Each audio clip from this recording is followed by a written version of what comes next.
4-5টা দিন আমি কোনো ভিডিও দিতে পারিনি, কিন্তু আজ নতুন সকালের নতুন ভিডিও নিয়ে আসলাম। আজ আমি রান্না করব সজনার ডাঁটা, আর এই সুস্বাদু রেসিপিটা আমি দিল্লির লোকেদের কাছ থেকেই শিখেছি। হ্যালো এভরিওয়ান, তোমরা সবাই কেমন আছো? আমি কিন্তু এই সজনার ডাঁটাটা বিয়ের আগে খেতে খুব একটা ভালোবাসতাম না, কিন্তু এখন আমার ফেভারিট সবজির মধ্যে একটা হয়ে উঠেছে। চলো এবার এই সবগুলো উপকরণকে ভালো করে কেটে ধুয়ে নিই। এই সবগুলো উপকরণ আমি ভালো করে ধুয়ে কেটে নিয়েছি। আলু, সজনা, পেঁয়াজ, কাঁচা লঙ্কা, টমেটো কুচি। চলো এবার রান্নাটাও চাপিয়ে দেই।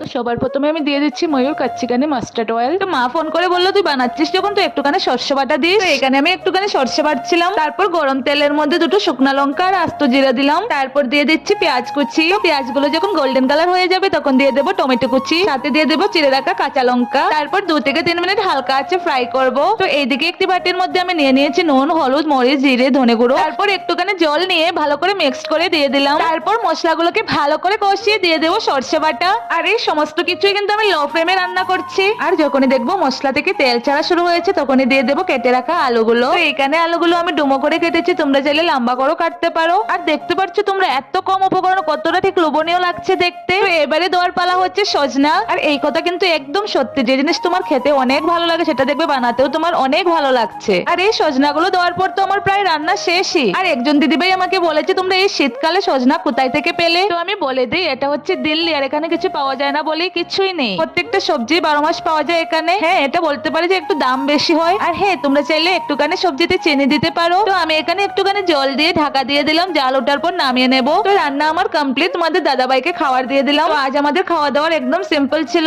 ভোর 5টায় ঘুম থেকে উঠে সংসারের সমস্ত কাম সেরে চলে আসলাম পুজো করতে। আমাদের দাদাভাই খেয়ে দিয়ে অফিস চলে গিয়েছে। তারপর আমিও চান টান করে ফ্রেশ হয়ে চলে আসলাম পুজো করতে। আজ আমি সর্ষে তেল দিয়ে দিয়া জ্বালাচ্ছি, ঘি আমার ফুরিয়ে গেছে। তো যেহেতু আমি কোয়ার্টারে রয়েছি, এখানে আমার ঠাকুরঘর নেই, তো আমার কোয়ার্টারের অন্য একটি রুমে আমি ঠাকুর বসার একটা কর্নারে জায়গা বানিয়েছি। তো আমার হচ্ছে 2 টাইপ কোয়ার্টার, তো একটা রুমে আমরা থাকি আর একটি রুমে ড্রয়িং রুম আর ঠাকুরকে বসিয়েছি। তবে ইচ্ছে রয়েছে নেক্সট ট্রান্সফার আসার পর নতুন কোয়ার্টারে গিয়ে ভালো করে একটা ঠাকুরঘর বানাবো। প্রথমবার যখন কোয়ার্টারে আসলাম তখন আমার কাছে পুজো করার জন্য কিছুই ছিল না, শুধু ছিল বাসনপত্র ঠাকুরের। আর এই সবগুলো বাসন আমার বিয়ের ছিল, মা বিয়েতে দিয়েছে। পুরো 1 সপ্তাহ খানেক আমি কোয়ার্টারে এসে কোনো পুজো করতে পারিনি। তারপর যখন এই ছোট্ট মন্দিরটা কিনলাম তখন থেকে লাগছে যে আমার ঘরটা পুরো ভরে গিয়েছে। তো এই হচ্ছে আমাদের দুজনের ছোট্ট সংসারে ছোট্ট একটা মন্দির। আমি আরো একটা কথা বলতে চাই, আমার এই পুজোর পুরো ভিডিও শুটটা আমার পাশের কোয়ার্টারে স্নেহা এসে করে দিয়েছে। আমি কিন্তু জানতামই না কখন ভিডিও শুটটা করছিল। তো আমার এই কথাটি বলার কারণ হচ্ছে, দেখো অনেকে বলবে যে দেখো পুজো করছে আবার ওটাও ভিডিও শুট করছে। তো দেখো আমি একদমই জানতাম না যে স্নেহা পেছন থেকে ভিডিও শুট করছিল। হ্যাঁ, আমি দেখেছি ওর হাতে মোবাইল, কিন্তু আমি ভাবছি অত গেম খেলে হয়তো গেম খেলছে। আর যখন আমি আজকের ভিডিওটা এডিট করছিলাম তখন হঠাৎ দেখে এই পুজো করার ভিডিওটা। আমার পুজো করতে কিন্তু 1 থেকে 1.5 ঘন্টা টাইম লেগেছে, কিন্তু ও 4-5টি ভিডিও ক্লিপ নিয়েছে। আমার সত্যি অনেক ভালো লেগেছে। আজকের মতো ভিডিওটি এতটুকুই, দেখা হবে আবার